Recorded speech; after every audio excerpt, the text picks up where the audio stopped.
Studio executives generally are not the most sophisticated people in the world. And you will find that if you go to Hollywood. I hope you don't. I'm not the creator of Mara Jade. And I want you to get out of this office right now. I'm sorry, Zeb. No way. You brought it on yourself. I don't want you here. I'm so out. sorry. I may have gone too far in a few places. There's an old joke that George Lucas didn't much care for actors. The quip goes that he preferred them as living props, moving through sets drenched in special effects, and famously advised them faster and more intense, as if direction were a matter of volume and speed. How worried are you that the critics are not going to like this new movie? Oh, I'm not worried at all. They haven't liked any of them, really. It's a caricature, of course, albeit one that gained traction during the prequel era, when wooden line readings and green screen fatigue left critics wondering where the humanity had gone. But the truth is more nuanced. Lucas may be a world builder first and foremost, a man more comfortable sculpting myth than mining emotion, yet the actors he has championed, both those he worked with and those he admired from a distance, tell a subtler story. They are performers who anchor fantasy in something recognizably human. Some of them he cast for that very reason. Others he simply watched from afar, quietly in awe.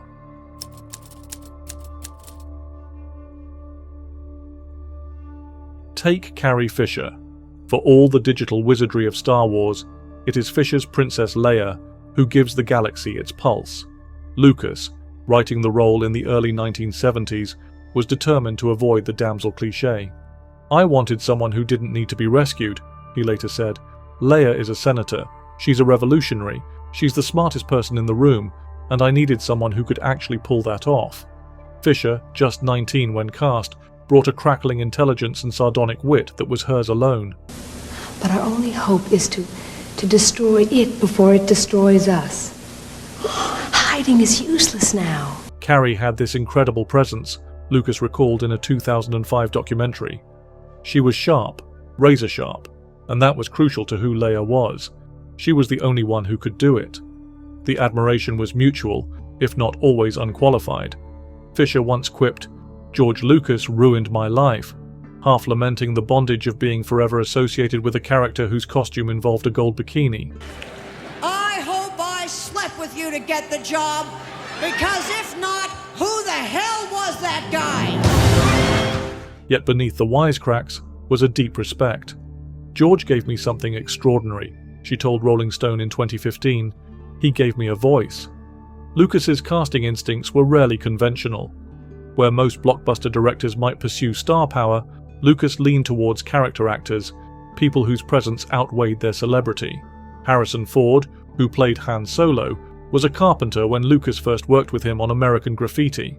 Mark Hamill, cast as Luke Skywalker, was a soap opera regular. Even Alec Guinness, by far the most famous actor in A New Hope, was an unconventional get.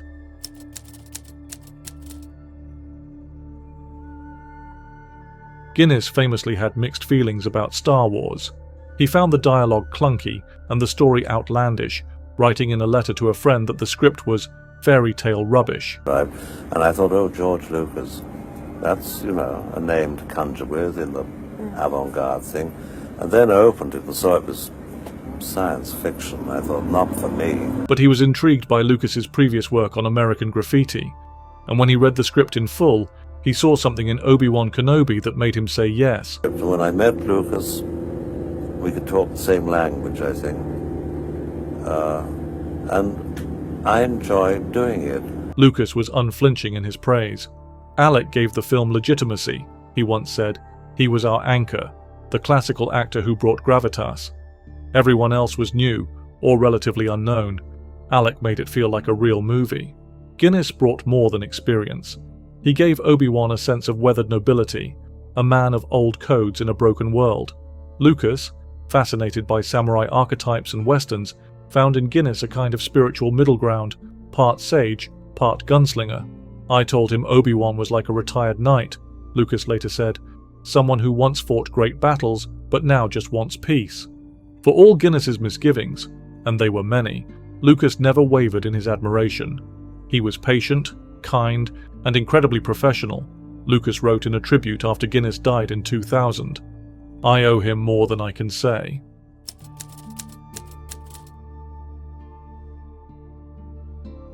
Then there is James Earl Jones, the actor Lucas didn't cast in person, but whose voice he handpicked to define cinema's most enduring villain. Luke, you do not yet realize your importance.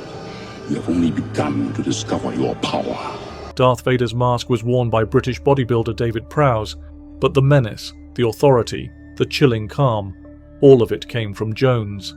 I needed a voice that was deep, powerful, but also intelligent, Lucas recalled.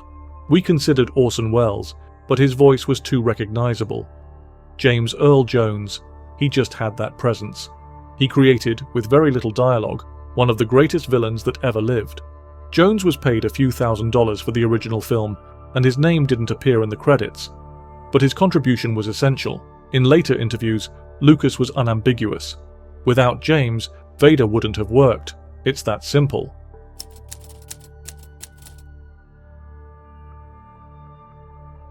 Perhaps the most surprising of Lucas's favorites is Jar Jar Binks. We're going underwater, okay?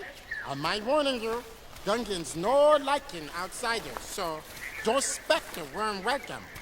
Ridiculed by fans, savaged by critics, and ultimately sidelined in the sequels, Jar Jar has become the punchline of the Star Wars universe.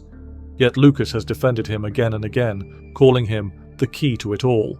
Jar Jar is my favorite character, he said in a 2005 behind-the-scenes featurette. He makes me laugh. He's innocent. He's clumsy. He's childlike.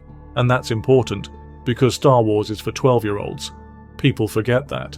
The backlash against Jar Jar was so intense that Ahmed Best, the actor who played him, considered suicide. Lucas stood by him. Ahmed did exactly what I asked him to do, Lucas later said. He was brilliant. The reaction said more about the audience than it did about him. The comparison Lucas liked best was to Buster Keaton. Jar Jar is slapstick, he said. He's physical comedy. That's a tradition that goes all the way back to silent film. People thought it was dumb, but it's not. It's actually very hard to do. In some ways, Lucas's affection for Jar Jar is the key to understanding his view of actors. He doesn't separate performance from purpose. He values actors who serve the story, who help build the world, who play their part with conviction, even when the world isn't ready to receive them.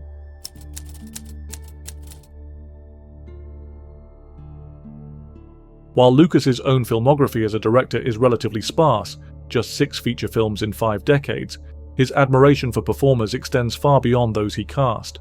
He has long been a student of cinema, more at home in the editing bay than at parties, and the actors he has praised over the years reflect a deep engagement with film history. One of those is Toshiro Mifune, the Japanese actor best known for his work with Akira Kurosawa.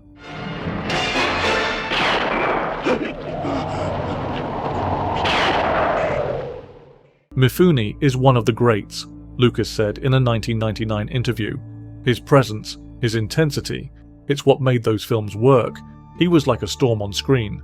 Lucas was so taken with Mifune that he wanted to cast him as Obi-Wan Kenobi. The actor declined, wary of how Star Wars might depict Eastern mysticism. Still, the influence lingered. Kurosawa's films were a huge influence on Star Wars, Lucas explained, and Mifune was the soul of those films. Another actor Lucas has spoken warmly of is Steve McQueen.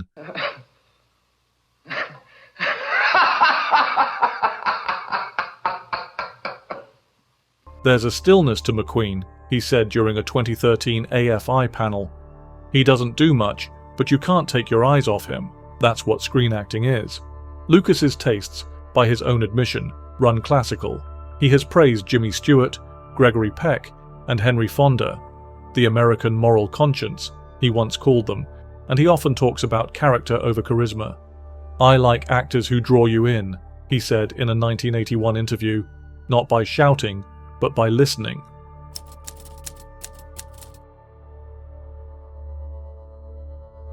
Lucas may no longer helm the Star Wars franchise, but he remains a keen observer of its evolution.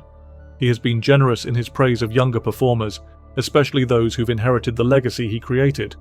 He singled out Adam Driver, who played Kylo Ren in the sequel trilogy, as a powerful actor. Speaking in 2016, Lucas said, "He's very thoughtful. There's a lot going on behind the eyes. That's rare." He also praised Daisy Ridley, calling her a natural. In private conversations, according to Kathleen Kennedy, Lucas remarked that Ridley had the same fire as Carrie. Still, Lucas's heart seems most tethered to the generation that helped him build the galaxy in the first place. "There's a bond there," he said in 2010. "We went through something enormous together. We were making it up as we went along, and they trusted me."